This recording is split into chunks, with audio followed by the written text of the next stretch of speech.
Teleaula Parnamirim. Olá, sou o professor Manassés, professor de Geografia, e hoje nós vamos dar continuidade, aos nossos estudos, para mais uma aula.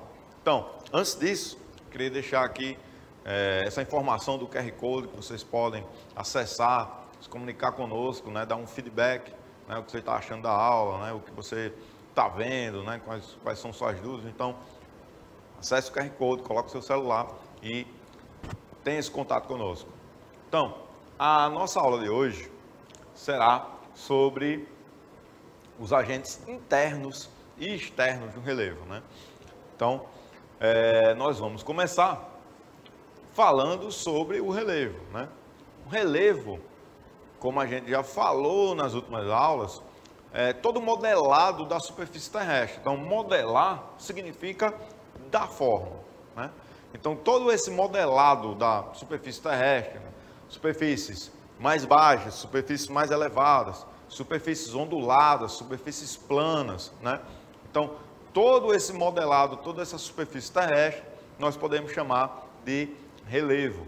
Então, o aspecto do relevo resulta do trabalho dos agentes erosivos sobre a superfície terrestre.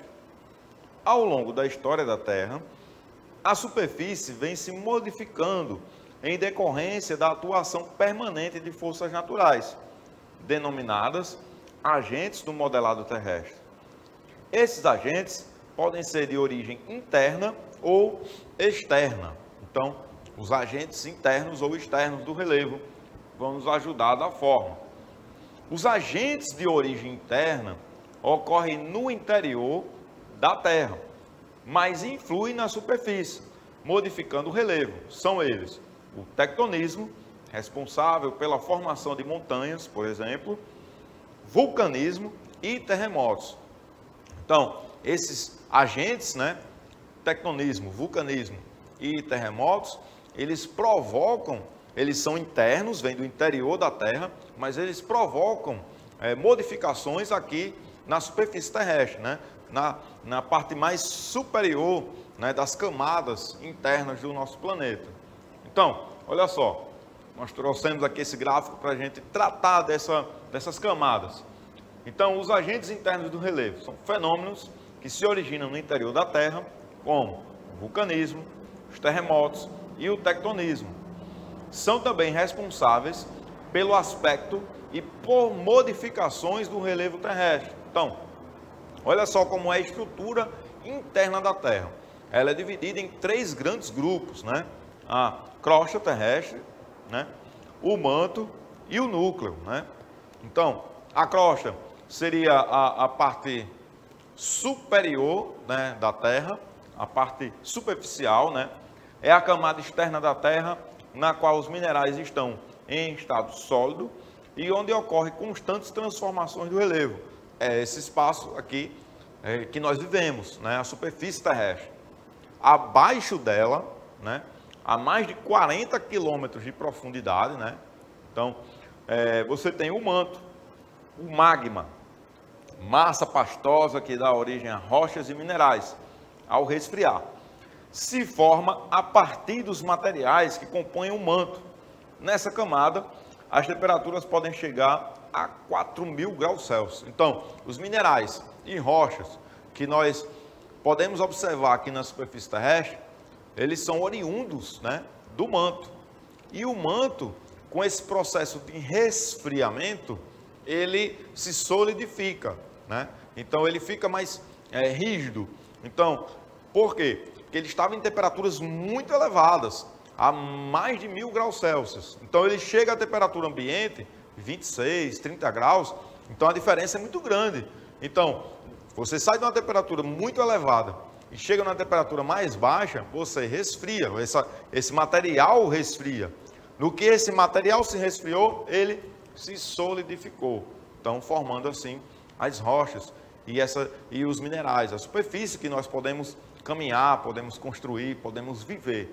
Então, abaixo do manto tem o núcleo, que é dividido em núcleo externo e núcleo interno, São bem mais profundos, cerca aí de 2.890 quilômetros, a mais de 5 mil quilômetros de profundidade, e o núcleo interno chega a mais de 6 mil quilômetros de profundidade. Então é muito profundo. A Terra, ela não é oca, né? Esse geóide, como se fosse uma bola de futebol, não é uma bola de futebol oca, né? Então, ela é uma bola, né? Tem um formato, né, parecido com a bola, né? Um formato parecido com um globo, mas ela possui camadas internas, né? Ela possui camadas interiores, né? Você tem o núcleo, você tem o manto e tem a camada mais superficial, que é a crosta terrestre. Então, essas camadas são responsáveis pela formação desses agentes internos. Então, olha só, existem as correntes de convecção, que são formadas justamente por diferenças de temperatura. Como a temperatura no centro da Terra, né, no núcleo da Terra, ela é bem mais elevada do que na superfície, né? Então ela provoca o movimento desse magma devido à elevada temperatura.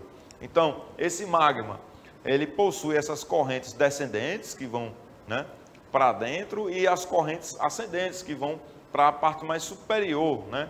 Então, eles se deslocam devido a essas temperaturas mais altas, né?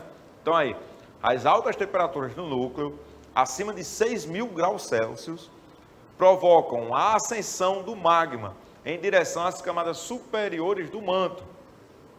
Ao resfriar, ele retorna em direção ao núcleo. Ocorre assim correntes ascendentes e descendentes de magma e gases, chamadas de correntes de convecção. Elas são responsáveis pelos deslocamentos das placas tectônicas. Então, o mundo, né, no caso, o nosso planeta, né, ele é formado pelas placas tectônicas. A Terra tem esse formato, né, de globo, parecido com um globo, né, o geóide, parecido com um globo. Mas ele não é contínuo, né? A superfície da Terra ela não é contínua, a crosta terrestre ela não é contínua. Por exemplo, seria como se fosse um ovo, né? Todo um ovo cozido, que você bate nele, ele não fica todo fraturado, né? Mas ele ainda está ali conectado, né, com os outros materiais. Eu costumo falar na sala de aula que se assemelha um pouco ao ovo, né? Que tem a gema, que tem a clara e tem a casca.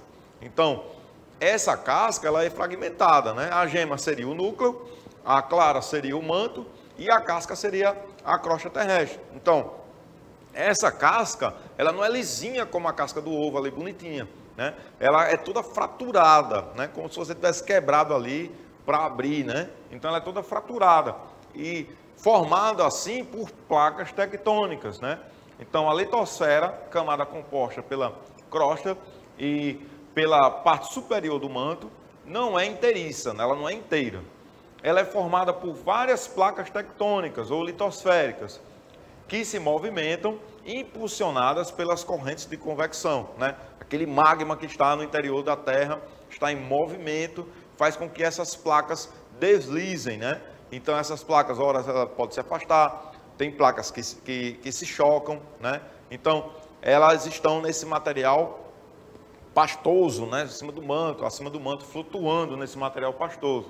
Então você tem aqui as placas tectônicas, né? Essas setinhas, por exemplo. Essa placa sul-americana, ela se choca com a placa de Nazca, né? Já aqui próximo, né, no Oceano Atlântico, a placa sul-americana, ela se distancia da placa africana, né? Então, cerca de 1 centímetro, 2 centímetros por ano, então é muito pouco, mas ao longo de milhões de anos ocorreu essa separação entre a América do Sul e a África, né? Se a gente fosse fazer a Terra como um quebra-cabeça, né, a América do Sul se encaixa, né, no continente africano, né, encaixadinho, a Terra como se fosse um quebra-cabeça. Então, essas placas, elas separaram, né, os continentes se separaram, as placas tectônicas se separaram. Então, essa movimentação provoca choque ou afastamento. Esse choque, quando ocorre choque, provoca os abalos sísmicos, terremotos. Então, a movimentação das placas tectônicas, né, provoca fenômenos como vulcanismo, dobramentos, falhas e terremotos. Então, esse deslocamento das placas tectônicas sobre o manto provoca esses fenômenos, né? O vulcão, a atividade vulcânica modifica o relevo, quando o magma chega à superfície, formando vulcões e derrames, né? Então você tem aqui os vulcões, então esse magma que sai do interior da Terra, né, está sob temperaturas elevadas, sob pressão. Quando ele chega, né, ele encontra uma fissura, uma abertura, ele provoca aquela explosão, né? Então o vulcanismo, né, ele vai provocar também abalos sísmicos, né, terremotos. Então ele vai provocar transformações nas áreas ao redor dele, né? Tem também as falhas, né, que são fraturas, né, nas estruturas rochosas, resultante da ação de forças internas da Terra. Na formação das falhas ocorre o deslocamento de blocos rochosos, um em relação ao outro. Esse processo pode originar vales e montanhas. Então, você tem aqui o mesmo perfil, ó, aqui embaixo, e esse mesmo perfil mais embaixo. Então, essa parte, ela subiu e essa parte aqui desceu, provocando assim uma falha, né? O terreno ele era contínuo, então uma parte subiu, outra desceu, provocou uma falha, né? Uma diferença. Essas falhas também podem provocar terremotos, né? Porque elas não são totalmente estáveis, então pode provocar abalos sísmicos, né? Você tem também os dobramentos. O que são os dobramentos? São grandes encurvamentos que surgem nas formações rochosas da crosta terrestre. As dobras são resultado de forças que atuam sobre as placas tectônicas. Então, interior da Terra, né? Então, esse processo, né, de choque de placas vai provocar um soerguimento de parte da superfície da Terra. Então, vai provocar uma dobra, né? Um choque, né? Então, no interior da Terra, os minerais que dão origem às rochas encontram-se em estado pastoso, né? O magma. Assim, em decorrência das altas temperaturas, os minerais apresentam plasticidade e podem ser modelados sem se romper, formando as dobras. Nas áreas de encontro entre placas tectônicas, quando uma placa desloca em direção à outra, surgem os dobramentos, né? Como os dobramentos modernos da Cordilheira dos Andes. Não? Você tem, por causa do choque da placa sul-americana com a placa de Nazca. Então você tem ali um dobramento, né? Essa placa, uma placa choca com a outra, uma é mais resistente e a outra não, ela se dobra. Então você tem aí os dobramentos. Os terremotos, né, também chamados de abalos sísmicos, são tremores que ocorrem na crosta terrestre, provocados pela movimentação das placas tectônicas ou por fenômenos vulcânicos também. Ocorrem tanto na crosta continental como na crosta oceânica. Tem terremotos que são ocasionados no oceano e esse tremor, né, das águas da superfície, né, oceânica vai provocar também o tremor dessas águas e pode ocasionar também os famosos tsunamis, que são aquelas ondas gigantes, né, contínuas, que quando chegam ao continente elas saem devastando tudo, né? Então são ondas de 30, 40 metros e com vários quilômetros de duração. Ela vai se arrebentando e vai quebrando tudo, né? Então você teve tsunamis, como por exemplo o de 2004, que chegou na costa ali da Ásia, né, da África, né? Foram até filmes foram produzidos, né, para mostrar a ação da água, né, como essa água interferiu aqui na superfície. Teve também no Japão, né, em 2010, e ele provocou diversas destruições, né, chegando até também a uma usina de Fukushima. Então teve vários problemas ocasionados pelos tsunamis, por esse tsunami. Então, um terremoto quando ocorre no mar, né, esse tremor de terra vai provocar também o tremor da água, podendo originar tsunamis. Então, os agentes internos provocam esses fenômenos. Então, os agentes de origem externa atuam na parte externa de nosso planeta, né, na superfície, onde nós vivemos. Apesar de que os outros que são de origem interna também influenciam na superfície, onde a gente vive, né? É o caso das águas dos rios, as enxurradas, a ação dos oceanos e mares, ventos, geleiras, os seres vivos, incluindo o ser humano, né? São agentes, né, externos do relevo.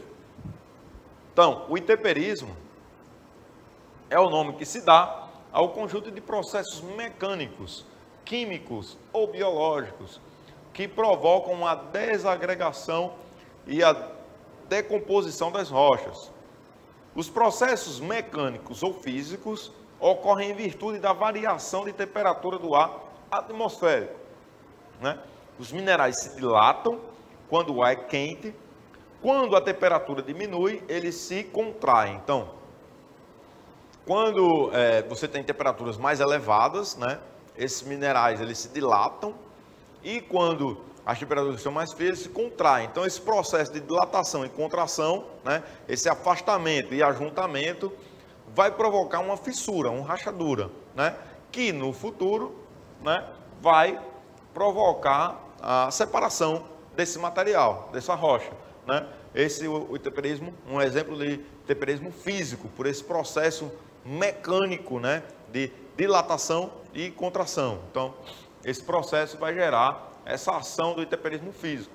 Outro processo também do intemperismo físico é a ação também eólica, né? A ação do vento, que vai batendo na rocha, vai batendo e vai esculpindo a rocha, levando desagregando esses materiais, vai levando esse material ao longo de milhares e milhares de anos, não é pouco tempo, 10, 15 anos, não, são milhões de anos. Então o vento ele vai esculpindo as rochas também por essa ação mecânica, física, né? Tem também os processos químicos, né? Eles estão ligados à ação da água da chuva, de rios, lagos, mares e oceanos, cuja ação provoca a decomposição dos minerais ou das rochas, transformando-os em partículas pequenas. É o caso do intemperismo químico, né? Então, tem esse processo aqui também chamado de intemperismo químico, a hidratação. A água, ela vai procurar fendas, né, minúsculas dentro dessa rocha. E esse processo, né, de entrada dessa água, né, vai provocar, né, um processo de decomposição desse material. Então, partículas vão se soltando, né? Tem também o processo de oxidação, né? Aqui, por exemplo, a gente vê nos minerais o ferrugem, né? É justamente esse processo que a água vai levando, né?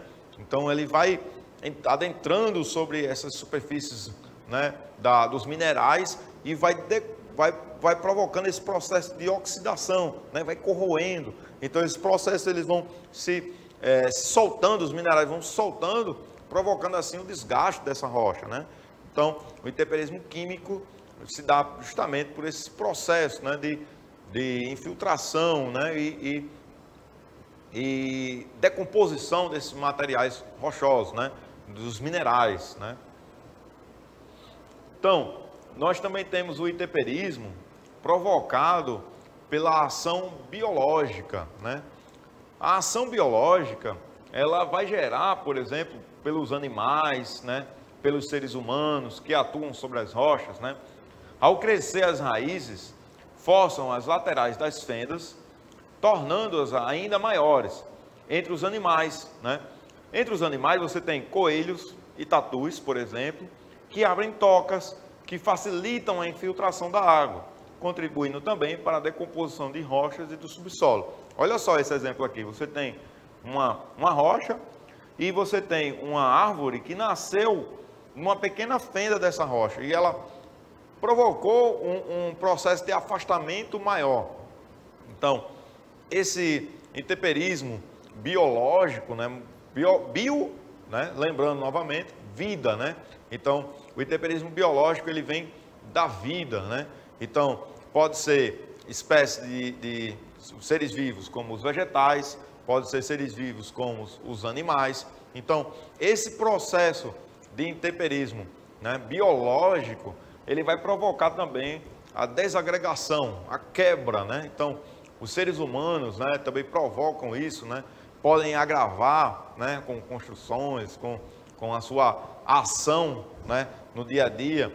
Os animais, como alguns roedores, né, eles facilitam a entrada da água, né, em alguns materiais. Então, essa água vai adentrar, então vai agir, né, de forma química, de forma mais fácil, então podendo adentrar e provocar o desgaste dessa rocha. Então, esses fenômenos externos, né, eles provocam diversas alterações também aqui na superfície, né?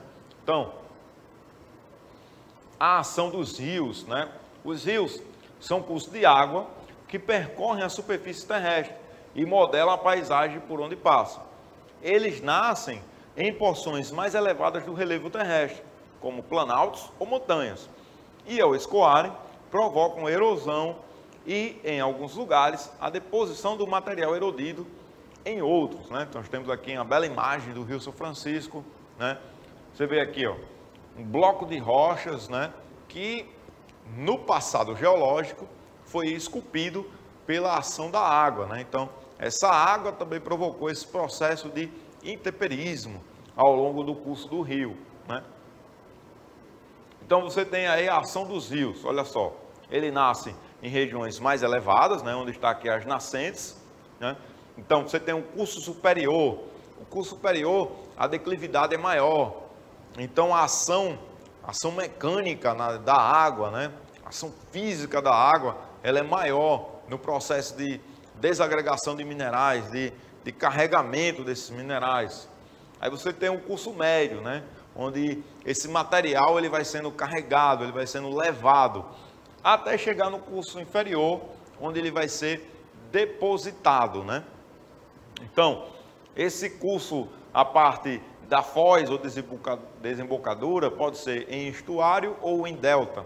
Estuário, quando você tem aqui o mar, ele adentra também um pouco nesse curso inferior do rio. Então, essa água aqui, ela fica um pouco salgada, né, salina, devido a essa ação maior do mar. Quando o curso do rio, ele tem um curso muito volumoso e com bastante força, então ele ocorre aqui uma formação de delta, você tem uma atuação maior do rio sobre a água do mar, então você tem uma formação em delta, como se fosse um V, né? E esse V vai ser aqui formado na parte do curso inferior, na foz, né? Então esse delta mostra justamente que esse processo de deposição, esse processo de ação do rio, ele é mais intenso, né? A ação das águas oceânicas, né? As águas oceânicas também realizam uma ação ou trabalho constante de destruição e de construção do relevo. A chamada erosão marinha, ou abrasão, por exemplo, dá origem às falésias, forma de relevo litorâneo com paredões abruptos em contato com a água do mar. Então você tem aqui as falésias, né? Parnamirim, aqui em Cotovelo, né? Na praia de Cotovelo, no nosso município, você consegue visualizar essa formação de falésia, uma formação muito bonita, né? Do terreno sedimentar, que você tem cores diferentes, de materiais que foram depositados ao longo de milhões de anos, né? Então, às vezes, dá para você conseguir observar uma estratificação mineral. Às vezes, nessa falésia tem uma cor, um amarelo mais claro, um amarelo mais escuro, um laranja. Então, as cores vão variando, porque os materiais que foram depositados ali também variam ao longo dos anos, né? Então, as falésias, né, são formadas justamente por essa ação das águas, que vai arrancando esse material, né? Vai erodindo esse material, né? Então, esse processo mecânico, né, das águas, e também um processo químico, né, dessas águas nessas falésias, provocam esse desgaste. Então, a gente tem que ter muito cuidado, né, porque esse processo ele é contínuo, né? Então, infelizmente, a gente tem alguns casos, né, de desabamento, né, como recentemente a gente foi noticiado na imprensa, né, de uma família que infelizmente foi soterrada. Então a gente tem que ter muito cuidado nessa questão de ficar muito próximo a essas falésias, porque esse processo ele é contínuo, esse processo erosivo ele é contínuo. Então fico alerta aí para vocês também não ficarem muito próximos às falésias, justamente por causa desse processo contínuo de erosão marinha.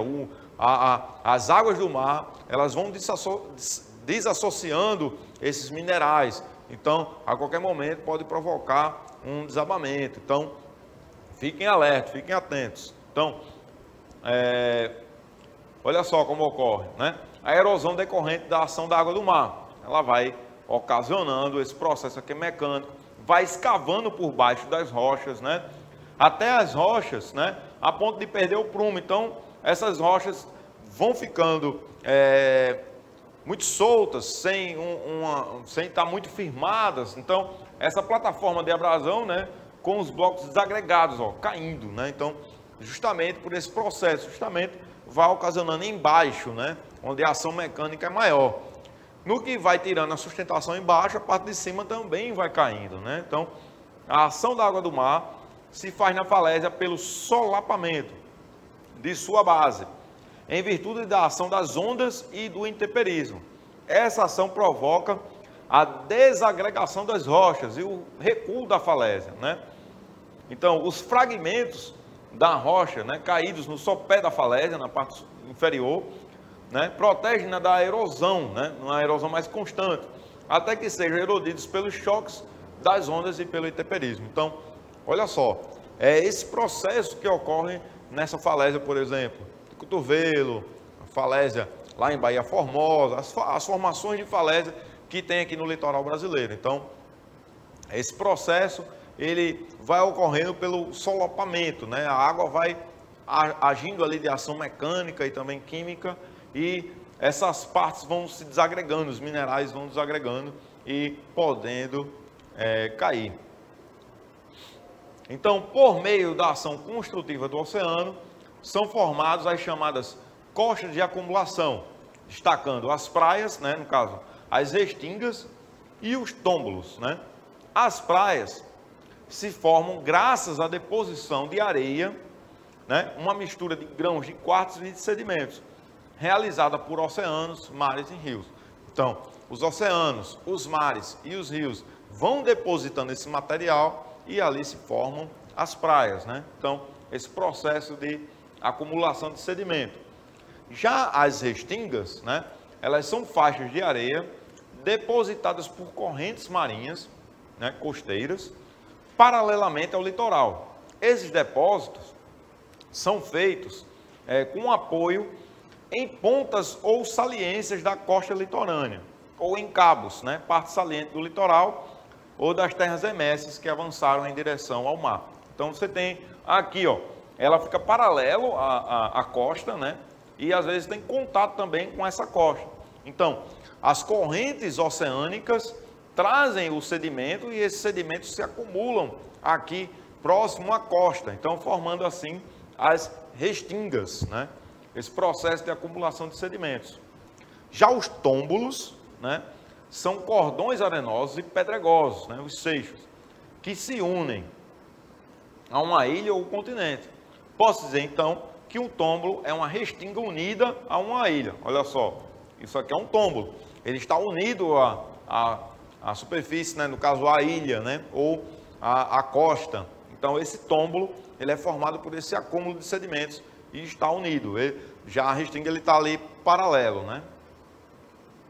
Olha só, nós trouxemos essa imagem que mostra essa formação, né? Você tem a praia formada pela acumulação de areia na faixa litorânea do litoral.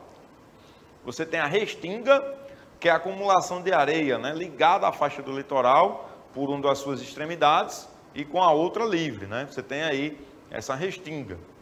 Você tem o tômbolo, olha só o tômbolo, a acumulação de areia que liga a uma praia a uma ilha, né? Então, você tem um tômbolo que está ligado a essa praia, né? Então, você tem essa questão da restinga, da praia e do tômbolo. Tem também aqui a Ilha Barreira, acumulação de areia paralela à costa e dela separada por uma laguna, né? Que é uma parte mais interior da costa.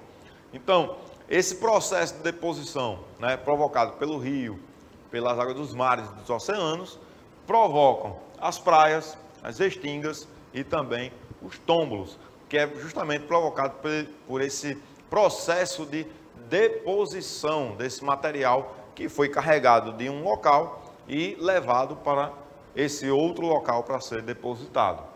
Então, desde já, queria agradecer a vocês pela atenção, pela compreensão e pela continuidade, né, das nossas aulas.